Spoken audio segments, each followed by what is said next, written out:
আসসালামু আলাইকুম।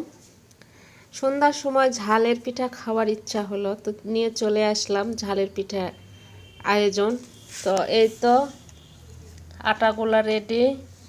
এখানে ঝাল, কাঁচা ঝাল, এখানে আদা রসুন পেঁয়াজ, এখানে ধনিয়ার পাতা, এখানে হচ্ছে পেঁয়াজের পাতা, আর এই তো আমাদের হচ্ছে পিঠা বানানো খোলা, আর এই তো ঝাল মশলা এখন দিয়ে সুন্দর করে মাখিয়ে পিঠা ভাজবো, তারপরে ফাইনাল লুক আপনাদের দেখাবো।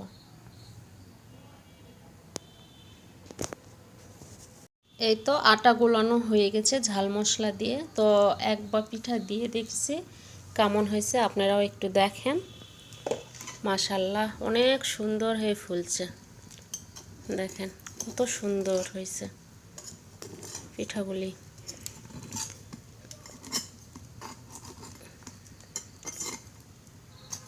তো শীতের পিঠা এই প্রথম আমরা শুরু করছি খাওয়া, এখন তো শুরু হবে মাঝে মাঝে খাওয়া। তো আপনারা যদি না খেয়ে থাকেন তো চলে আসেন আমার বাসায় শীতের পিঠা খাওয়ার জন্য। সবাইকে দাওয়াত রইল।